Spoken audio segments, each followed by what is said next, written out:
Cuando nos olvidamos de eso, de que Dios realmente es digno y merecedor de toda gloria y de toda honra, entonces hay consecuencias. Y eso es lo que le pasó al pueblo de Israel. El pueblo de Israel, para entrar en contexto, el pueblo de Israel se había dividido después de Salomón entre los del sur y el norte, y habíamos escuchado eso en las últimas reuniones. Y pues la parte del norte fue conquistada por los asirios y la parte del sur fue conquistada por Nabucodonosor, el rey de Babilonia. Luego Nabucodonosor, Ciro se levanta, rey de Persia, y al levantarse él conquista Babilonia y empieza a conquistar gran parte del mundo conocido. Y cuando revisamos y vemos el mundo conocido en ese entonces, vemos que Ciro el Grande es grande no porque él, su habilidad y su capacidad de él, sino que él es grande porque Dios lo utiliza a Ciro, al punto de que cuando vemos en el libro de Esdras, Ciro mismo declara y dice: yo he adquirido y he poseído y poseo todos estos territorios porque el Dios de los cielos, Jehová, es el que ha hecho posible que yo sea quien yo sea. Y el pueblo de Israel, después de que fue dividido entre el sur y el norte, el sur es tomado por Babilonia y son llevados en cautiverio. El mundo conocido en ese entonces era muy grande. Era lo que es ahora Irán, Irak, Turkmenistán, Afganistán, Uzbekistán, Turquía, Rusia, Chipre, Siria, Líbano, Palestina, Grecia, Bulgaria, Rumanía, Rusia, Arabia Saudita, la India, Jordania, Egipto. Era muy grande el territorio que él había conquistado, pero no fue porque él fue hábil, sino porque Dios lo había de utilizar a él. Y el pueblo de Israel es conquistado y ahora vive en cautiverio. Vive en cautiverio por 70 años y Dios ya lo tenía pensado así. La pregunta es, ¿cómo se sentiría alguien al regresar a su hogar después de 70 años? Hace un momentito compartía con alguien que va a regresar a su país de origen después de 25 años. Y me decía, tengo sobrinos que no he conocido, que nacieron después que yo vine. Yo no tuve la oportunidad de regresar de donde yo vine. Y pues no es lo mismo ver a mis sobrinos en fotografía que tomarlos de la mano, saludarlos y conversar con ellos. Es una experiencia diferente. El pueblo de Israel fue llevado en cautiverio y Dios levanta a un hombre, a Zorobabel. Zorobabel no es un pastor, Zorobabel no es un profeta, no es un escriba, es tan solo un líder. Y Dios lo utiliza a Zorobabel porque Dios utiliza a aquellos que tienen disposición de corazón. Y Dios levanta a ese hombre. Vemos que Zorobabel, después de que Ciro, en el primer capítulo, en el libro de Esdras, habla acerca de que Dios le dio palabra a Ciro para que Ciro regresara el remanente que había quedado en Babilonia. Ese remanente regresa, pero regresa después de aproximadamente 22 años después de que Ciro había dado un edicto para que todo el remanente de Israel regresara a Jerusalén. No ocurre así de rápido. Nosotros cuando leemos la palabra, vemos que leemos y de algún modo podríamos pensar o asumir tal vez, o tal vez no, de que todos estos eventos ocurren rápido, pero no. ¿Por qué pasaron 22 años? Zorobabel, que era un líder, y todo líder es organizado, todo líder piensa y medita bien antes de hacer las cosas, y Zorobabel, vemos que en la escritura, en el libro de Esdras, nos dice la palabra que el rey Ciro entregó todos los utensilios que se utilizaban en el templo, vasijas y todo tipo de cosas, pero también le dio oro, le dio plata, y todo eso requiere tiempo para organizarse. Nadie organiza un evento de tal magnitud en 2 meses, eso requiere mucho tiempo, porque la cantidad de personas que regresan no son pocas, el remanente era mucho, aproximadamente 50,000 personas, y organizar y traer toda esa cantidad de personas un camino que no toma 2, 3 días de viaje, son aproximadamente 4 meses de viaje. Imagínense ustedes la cantidad y la distancia que había por recorrer para regresar a Jerusalén. Pero el sentimiento de cómo alguien se sentiría después de 70 años de regresar al exilio, porque vemos que Esdras regresó con el remanente a Babilonia, pero regresaban ¿a qué? A reconstruir el templo, porque Ciro había dado esa orden y Dios había inquietado el corazón de Ciro. Pero cuando regresa Esdras a Jerusalén, pasan una serie de circunstancias. No sé si alguien puede leer Jeremías 29, 10 y 11, por favor.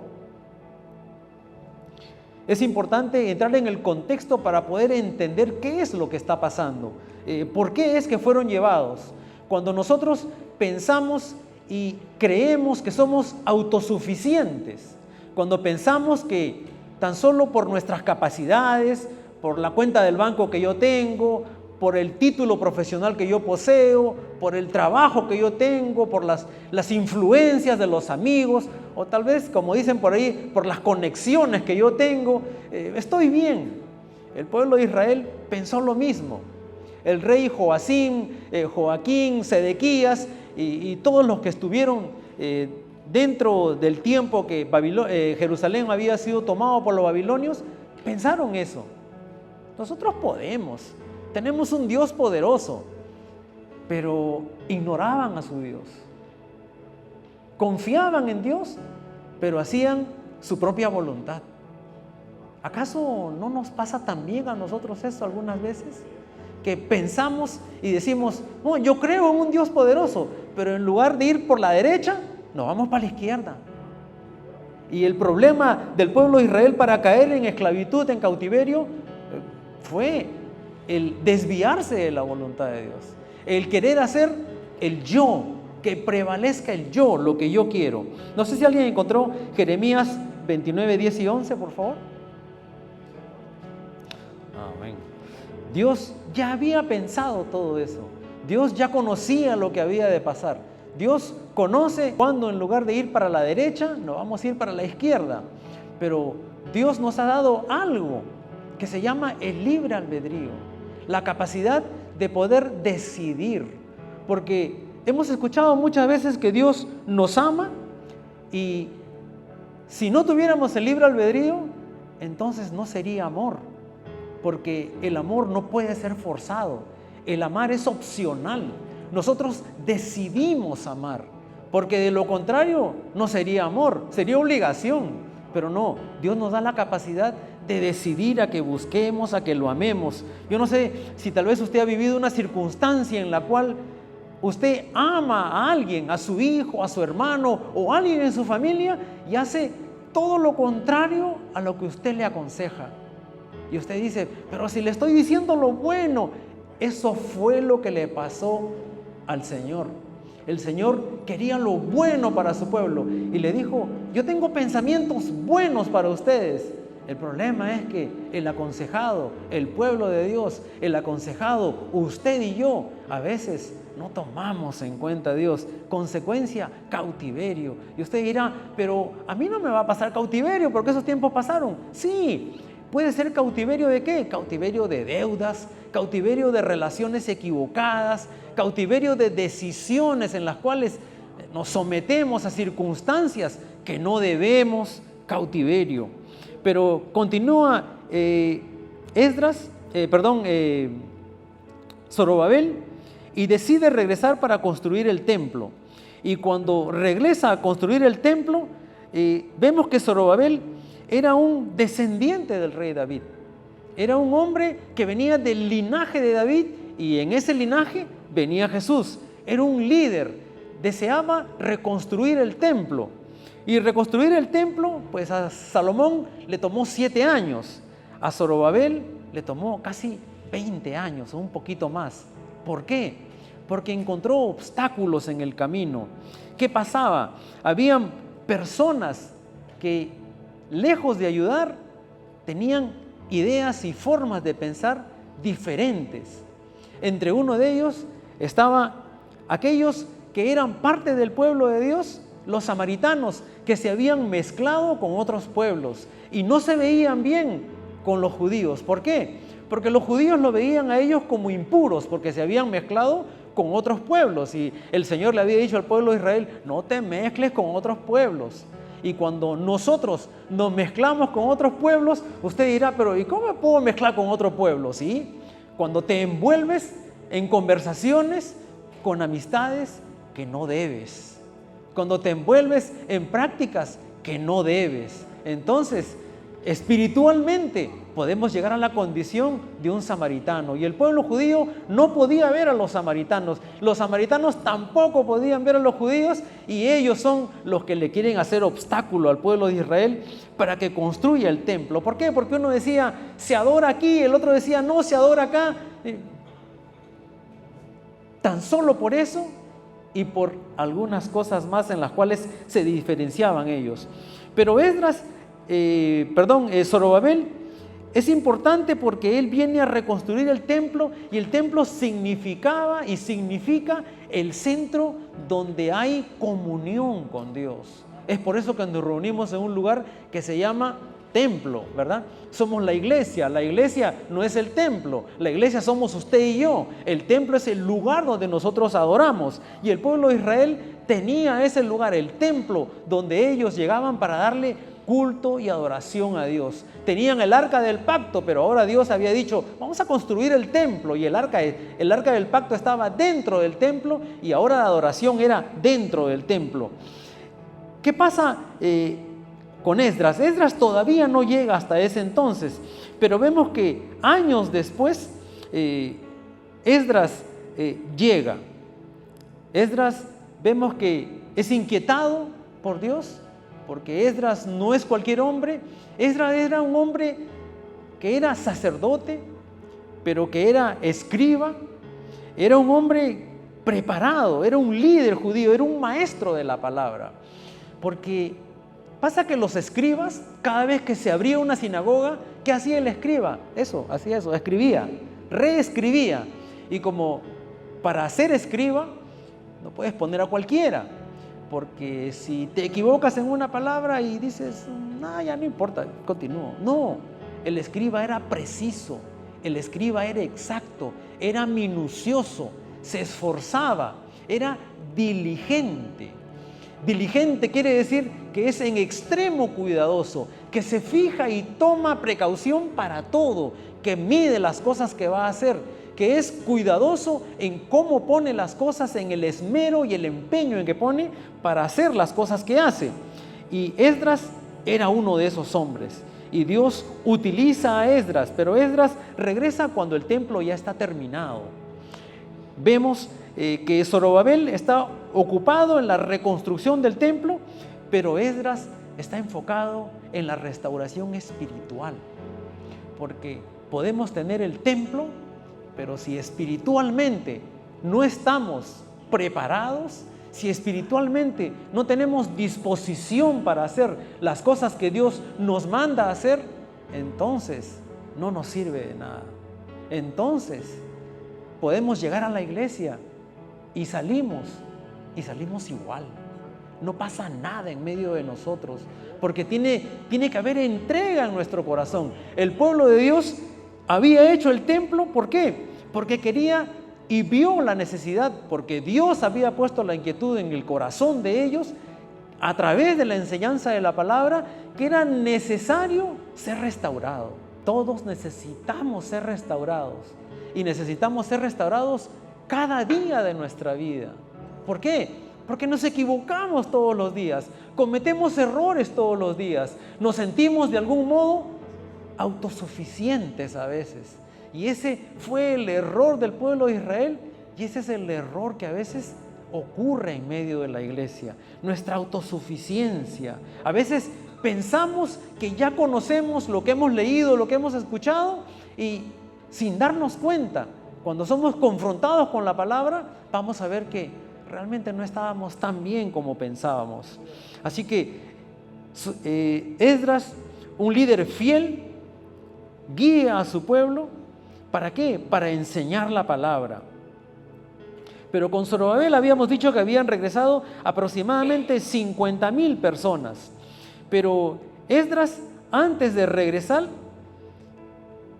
Esdras prepara su corazón. Debe haber usted visto que cuando empiezan las prédicas en el templo, cuando pasa el aviso dice, prepara tu corazón. La pregunta es, ¿qué cosa quiere decir prepara tu corazón?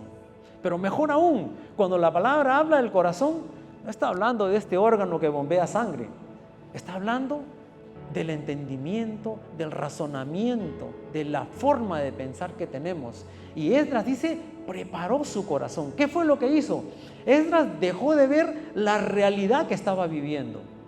Esdras dejó de pensar en lo natural que estaba pasando y ocurriendo en su vida. ¿Por qué? Porque había desánimo en el pueblo de Israel. Pero esas cosas también pasan en la iglesia. A veces nos desanimamos. ¿Y por qué nos desanimamos? Por lo que vemos. Somos influenciados por lo que vemos. Y Esdras, por cuanto era un hombre temeroso de Dios, vio que era necesario preparar su corazón. Y dijo él, no voy a tomar en cuenta lo que estoy viendo. No voy a tomar en cuenta la circunstancia de lo que está pasando. No voy a tomar en cuenta que hay personas que han puesto obstáculo y que van a poner obstáculo en la reconstrucción espiritual de mi pueblo. Y voy a hacer aquello que debo hacer, no tomando en cuenta la realidad de lo que veo, pero tomando en cuenta lo que Dios dice. Así que Esdras empieza en la restauración espiritual de su pueblo. Esta restauración espiritual, esta preparación de corazón es, habíamos dicho, mover todo esquema mental de nuestra forma de pensar. Mis queridos hermanos, necesitamos remover todo ese esquema mental de las circunstancias, de las cosas que nos pasan, porque todos pasamos por diferentes circunstancias en medio de nuestra vida. Nuestra mente debe ser moldeada y renovada de acuerdo al pensamiento de lo que Dios tiene que decir. Y eso es algo que se necesita hacer diario. Esdras comprendió todo eso y es por eso que él salió a hacer aquello que tenía que hacer. 4 meses de camino no es poco. Y Esdras sabía que en el camino iban a haber asaltos, porque en ese tiempo también asaltaban, en ese tiempo también robaban. Es más, una prueba de ello es la parábola del samaritano, que lo golpean, lo dejan herido en el camino y viene un sacerdote judío, pasa por ahí, no toma en cuenta. Pero pasa el samaritano y ve al caído y él obra en medio de lo que está viendo.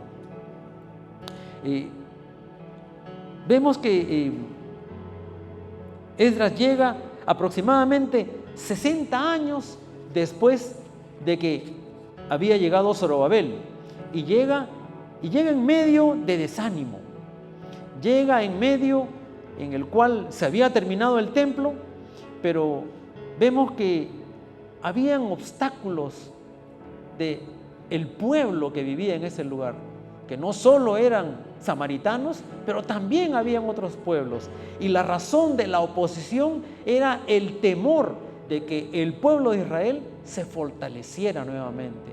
Era el temor porque en ese lugar la idolatría abundaba.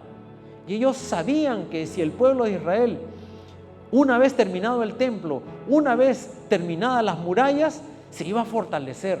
Y ellos temían que el Dios verdadero, el Dios que había dado promesa a su pueblo para que destruyera al cananeo, al amorreo, cuando salieron de Egipto, se levante en medio de ellos nuevamente y los haga fuertes. Tanto así que ellos escriben cartas al rey de turno. Y digo al rey de turno porque pasaron muchos reyes desde que Ciro dio el edicto. Y le mandan carta diciendo, mira, estos judíos son problemáticos. Y nosotros que cuidamos los intereses del rey, ¿verdad? Adulación. Nosotros que cuidamos tu reino, nosotros que sabemos que tú eres el que nos beneficias a nosotros, tú eres el que nos cuidas y nos provees, esos te van a dar problema.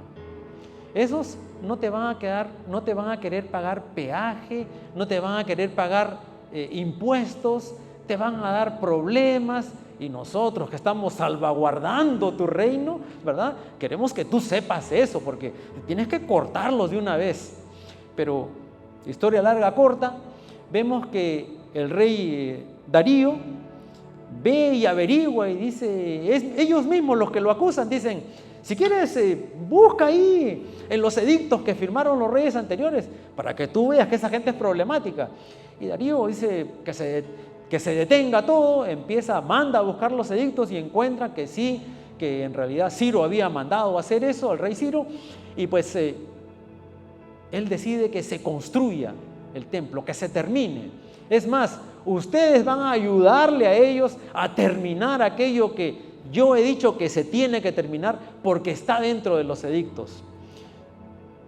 Cuando nosotros tomamos en cuenta a Dios, hasta el que se te es obstáculo, Dios lo va a poner a trabajar a tu propósito. Dios va a obrar en medio de tu dificultad. A esos que te quieren ser traba, a esos que te quieren hacer la vida difícil, Dios los va a usar para el propósito que Él tiene en medio de tu vida. Y eso fue lo que ocurrió cuando estos que acusaban a los judíos, pues recibieron como recompensa, ¿verdad? Zorobabel lideró esta ola de retorno, de reconstrucción del templo, y habíamos dicho que Esdras, el escriba, restauró y enseñó la ley. Vemos que Esdras está ocupado en resaltar el nombre de Dios. Él no está ocupado en personalismos, él no se deja llevar por la influencia de lo que ve, él no se deja afectar por los obstáculos, mas él busca guía y dirección de Dios en medio de todas las dificultades. Pero el pueblo de Israel se desanima. El pueblo de Israel se desanima y en el desánimo, ¿qué ocurre? Ocurre la falta de iniciativa, la falta de motivación de hacer las cosas, el desánimo. Empezamos a mirar los defectos de los demás, las fallas de los demás, en lugar de ponernos a ocupar en lo que tenemos que hacer, en el llamado que Dios ha puesto en cada uno de nosotros. Porque tanto Zorobabel como Esdras pudieron haber dicho, no, está lejos, hay mucho trabajo por hacer, los muros están destruidos, el templo está destruido, hay dinero, pero ¿y si la gente no quiere? ¿Y si pues tal vez nos van a atacar en el camino? ¿O si tal vez el ganado que nos han dado tal vez se muere en el camino? Pudieron haber puesto muchos peros, pero hubo determinación, pero sobre todo hubo fidelidad para con lo que Dios había dicho a través de Jeremías y la inquietud que Dios había puesto en su corazón. Y la fidelidad no es nada más que el continuo sentir de afecto que podemos tener cada uno de nosotros. Es por eso que la palabra dice que Dios es fiel. ¿Qué quiere decir eso? Que aún en medio de nuestra desobediencia, el sentimiento de afecto de Dios para nosotros sigue siendo el mismo. A veces nosotros vamos y tomamos decisiones equivocadas, a veces no tomamos en cuenta lo que Dios dice y Dios no se arranca los pelos, Dios no se desespera, ¿verdad? Lo que Dios hace es, Dios dice, no, pues mi afecto continúa siendo el mismo por ellos.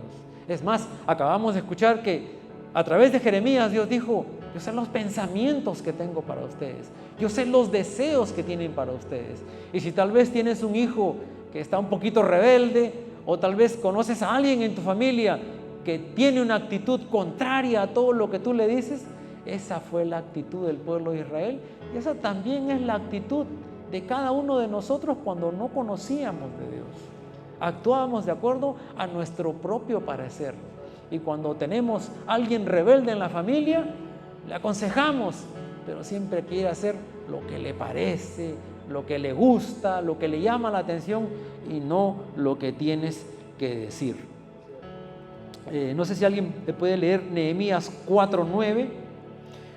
Nehemías vemos que era un hombre de oración, un hombre que no decía, ¿para qué voy a orar? Voy a resolver mi situación con mis fuerzas, con mis habilidades, con lo que yo puedo. Pero no. Oh, perdón.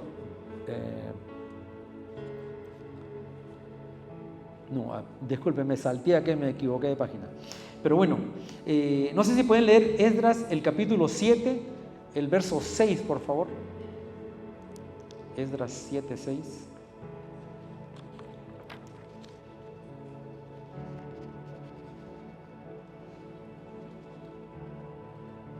La mano de Dios estaba sobre Esdras. Muchas veces decimos, la mano de Dios está sobre mí. Pero creo que habría que preguntarnos, ¿cómo es que llegué a esa conclusión? Porque yo puedo pensar que la mano de Dios está sobre mí, pero el pueblo de Israel fue llevado en cautiverio.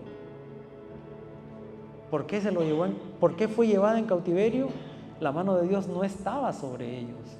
¿Por qué? Porque ellos decidieron no actuar de acuerdo a la voluntad de Dios y tuvieron que pagar la factura. Y Esdras dice, la mano de Dios está sobre mí, porque él pudo ver que en medio de la dificultad Dios obraba en su vida. En medio de lo que él estaba pasando, Dios obraba en su vida. No sé si alguien puede leer Isaías 44, 28, por favor.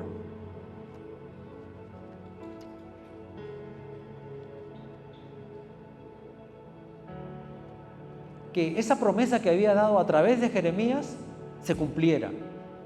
Se cumpliera y utilizó a alguien a quien le dio poder para alcanzar cosas, para que él obrara en medio de la necesidad. Y dice, cumplirá todo lo que yo quiero, al decir a Jerusalén, será edificada. Vemos que Jerusalén fue nuevamente edificada. Vemos en el verso, en el capítulo 45 de Isaías, en el verso 1 dice, así dice Jehová a su ungido, a Ciro. Dios dice que es su ungido. ¿Y qué cosa es un ungido? Un ungido es un consagrado, un escogido. Dios escogió a alguien que vivía en medio de la idolatría para hacer el propósito de Dios. Así que que era idólatra, que reconocía que Dios era el que le había dado el poder para alcanzar todo lo que alcanzó, Dios lo utiliza para que el pueblo de Israel regresara a través de Zorobabel y a través de Esdras. Y vemos que Esdras cumple el propósito, enseña en el templo la palabra de Dios, porque en medio del desánimo, la restauración espiritual a través de lo que Esdras tiene que decir de parte de Dios, cambia la forma de pensar del pueblo. Dios desea cambiar nuestra forma de pensar, porque el desánimo es causa de nuestra forma de pensar. La motivación y la determinación también es consecuencia de nuestra forma de pensar. ¿Y qué es lo que determina mi forma de pensar? ¿Qué ocurría antes de que Esdras llegara y qué ocurrió después que Esdras compartió la palabra? Cambió la forma de pensar. Y eso es lo que Dios desea. Y cada vez que venimos a la iglesia, venimos a renovar nuestra forma de pensar, tomando en cuenta todo lo que Dios tiene que decir. El templo significa un lugar, pero la ley a través de Esdras es la palabra de Dios. Eso es lo que nos da fuerza, eso es lo que nos motiva, eso es lo que nos ayuda. Yo creo que más de uno o todos podemos dar testimonio de cómo hemos cambiado. Hace un momento decíamos, ¿qué se sentiría regresar después de 70 años? Y alguien me decía, en 25 años, cuando regrese, yo sé que voy a encontrar todo diferente. Yo sé que van a haber cambios. Y eso fue la labor que tuvo Esdras. Eso fue lo que él hizo, obedecer a Dios simplemente.